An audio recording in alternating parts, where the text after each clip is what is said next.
In the 1960s, when Triumph began expanding into the American market, they faced unique challenges.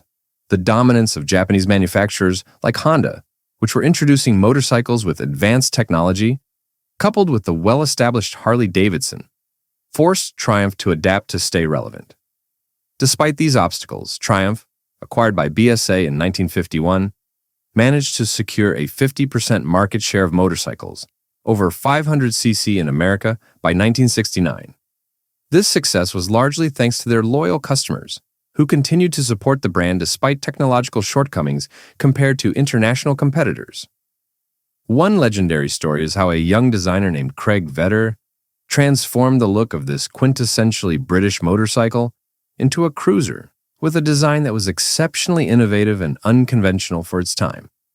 Could this bold move win over the American market? And what's the story behind the creation of this motorcycle? Let's take a trip back in time to explore this fascinating history.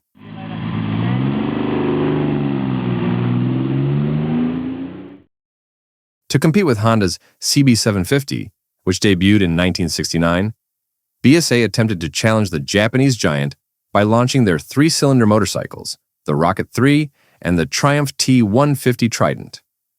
While the two bikes were nearly identical, they featured some differences. For instance, the Rocket 3's engine was tilted forward at a 15-degree angle, while the Trident's engine remained upright. Additionally, their frames were distinct, particularly in the rear sections, lending each motorcycle its unique character. Meanwhile, Honda's CB750 came equipped with a four-cylinder overhead camshaft engine, an electric starter, and a front disc brake, features that left BSA struggling to keep up in terms of advanced technology. Although the Rocket 3 and Trident, priced around $1,800, were more affordable than the CB750, they offered simpler features such as pushrod engines, no electric starter, and outdated electrical systems. This technological lag caused BSA to fall behind in the market. Ultimately, BSA ceased production of the Rocket 3 in 1971, just 3 years after its launch, while Triumph continued to update the Trident with features like a 5-speed gearbox, front disc brakes, and an electric starter until 1975. Amid this, BSA's general manager in the United States, Don Brown, sought to revamp the design of the Rocket 3, which he felt wasn't fully resonating with American consumers. However, this was a nearly impossible task, since BSA's headquarters in England was facing a severe financial crisis. Taking a bold step, Brown contacted a young designer named Craig Vetter without informing BSA's headquarters. Together, they launched a secret project to redesign the Rocket 3 to better appeal to the American market. Craig Vetter wasn't chosen by chance. A graduate of the University of Illinois, Vetter specialized in product design and had a keen interest in aerodynamics inspired by aircraft design. He founded Vetter Corporation, renowned for producing custom motorcycle fairings, including the famous Windjammer. Brown invited Vetter to meet him in New Jersey in April 1969. Brown asked Vetter to reimagine the Rocket 3's design to make it more appealing to American buyers. Vetter agreed to be paid weekly based solely on his expenses, with funds drawn from BSA's petty cash reserves. This agreement included detailed time logs kept by Vetter, which would be reimbursed only if the design entered production. Since this project was conducted without the knowledge of BSA's headquarters in England, it was a top-secret endeavor. Both parties signed an official agreement, and Vetter began his work. Brown lent Vetter a Rocket 3 prototype, previously used for speed testing in Daytona, to use as a base for the redesign. Vetter transported the bike to his workshop in Illinois, where he began visualizing his innovative design ideas.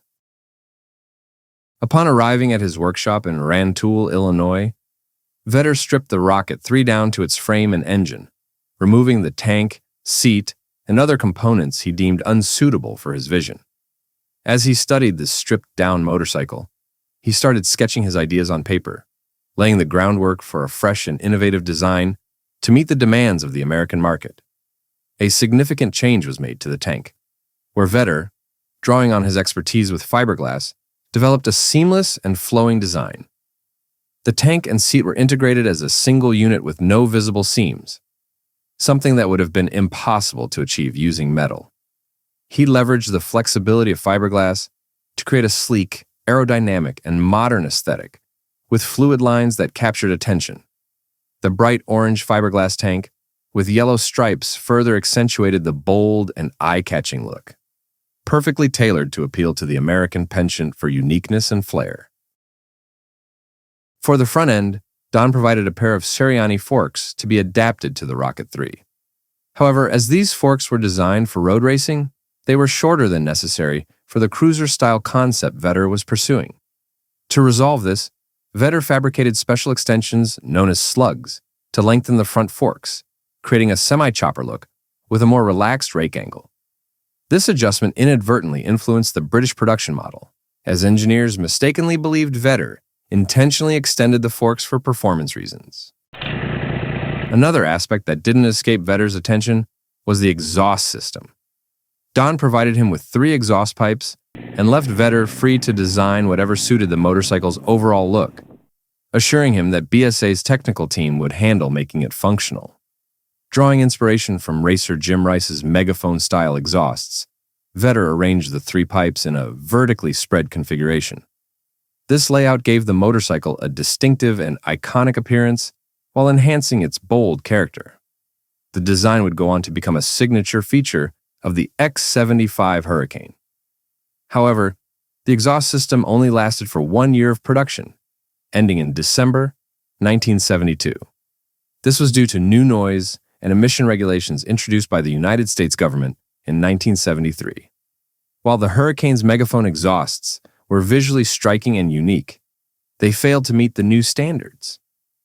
These regulations required motorcycles to emit lower noise levels, making it impossible for the Hurricane to continue production with its original exhaust design. News of this secret project eventually spread within BSA's internal circles. Don Brown found himself questioned by Peter Thornton, one of BSA's top executives. Thornton challenged Brown about the design project carried out without the headquarters' approval. In response, Brown asked his secretary to gather all documents related to the project and present them to Thornton. The completed prototype was also showcased to Thornton, who initially argued against the unauthorized project, leading to some tension between the two. However, the conflict ultimately diffused when Thornton saw the unique motorcycle design, leaving him both astonished and impressed. The bike's bold and striking character, highlighted by its seamless aerodynamic tank and seat design, caught Thornton's attention. He described the motorcycle as a bloody phallus, a term reflecting its bold, masculine, and distinctive presence. The design successfully established a strong identity, aligning perfectly with Vetter's goal of creating a motorcycle that could stand out in the American market. Though Don Brown was eventually dismissed for initiating the secret project without approval, he had already decided to resign of his own volition. Exhausted by internal conflicts, particularly with leaders like Peter Thornton and the consultants he distrusted, Brown had confided in his wife about his intention to step down after notifying the company chairman. However, he ultimately never directly communicated this decision to Thornton before his departure. Without wasting any time, Thornton ordered the motorcycle prototype to be sent to BSA's headquarters in England for production approval. Meanwhile, the designer, Craig Vetter, returned to Rantoul without receiving payment, as his agreement stipulated that he would only be compensated if the design went into production. This arrangement had been established from the start of the project. Vetter understood the risks involved, but proceeded with the work, driven by his confidence in his vision. After arriving in England, the prototype was finally approved for production after several months of evaluations in 1972. The motorcycle was officially named the X-75 Hurricane, and it stood out as a truly unique model among Triumph and BSA's lineup. When the X-75 Hurricane was first showcased to the public, including at the Earl's Court Motorcycle Show in London, it immediately captured widespread attention. The response from both the audience and the media was overwhelmingly positive, with many praising its revolutionary and unique design. Cycle World magazine, a prestigious automotive publication at the time, hailed the Hurricane as one of the boldest and most character-driven motorcycles in the history of British engineering. Its distinctive elements, such as the seamless fiberglass tank and seat combination, and the striking megaphone exhausts, made the Hurricane a true symbol of innovation and a major shift in motorcycle design. In the United States, the X-75 Hurricane was embraced enthusiastically by motorcycle enthusiasts. American riders viewed it as an exotic bike, standing apart from typical British offerings and reflecting the growing influence of chopper and cruiser culture during that era. The Hurricane's daring design and bold features firmly cemented its legacy as a groundbreaking piece in motorcycle history. The X-75 Hurricane was priced at $2,295, which was nearly $900 more expensive than Honda's CB750, retailing at $1,395 in the American market.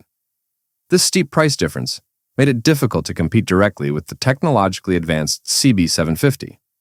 However, a greater challenge emerged in 1973 when the U.S. government implemented new noise and emission regulations. The Hurricane's triple megaphone exhaust system, while visually striking, failed to meet these new standards. As a result, the production of the Hurricane lasted just over a year. Official records cite a production figure of 1,172 units, though some sources suggest the output may have been as low as 1,048. What truly sealed the fate of the X-75 Hurricane, however, was the workers' blockade at Triumph's Meriden factory in England. Starting in late 1973 and continuing into the following year, this blockade was triggered by management's decision to relocate production to a different site as part of cost-cutting measures. Workers viewed this move as a direct threat to their rights and livelihoods. Their protests caused significant disruptions, bringing factory operations to a complete halt for an extended period and critically impacting Triumph's ability to produce motorcycles. Interestingly, the X-75 Hurricane is far more popular today than it was at its launch in 1973. In hindsight, Craig Vetter's design has been recognized as truly ahead of its time. The styling elements, particularly the integrated fiberglass tank and seat, have inspired countless motorcycle designs in the years since. The Hurricane is also celebrated as the first factory-produced custom motorcycle, and even earned a place in the renowned Art of the Motorcycle exhibit at the Guggenheim Museum. Although it only lasted for a single year of production, the Triumph X-75 Hurricane remains a trailblazer in the world of cruiser motorcycles, remembered for its groundbreaking factory-custom design. Craig Vetter's revolutionary creation, with its seamless fiberglass tank and seat combination and striking megaphone exhausts, left an indelible mark on modern motorcycle design, influencing countless bikes that followed.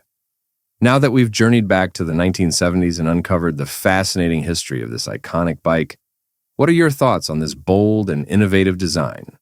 Share your opinions in the comments below, and don't forget to subscribe to the channel and turn on notifications so you won't miss out on more captivating historical insights in the future.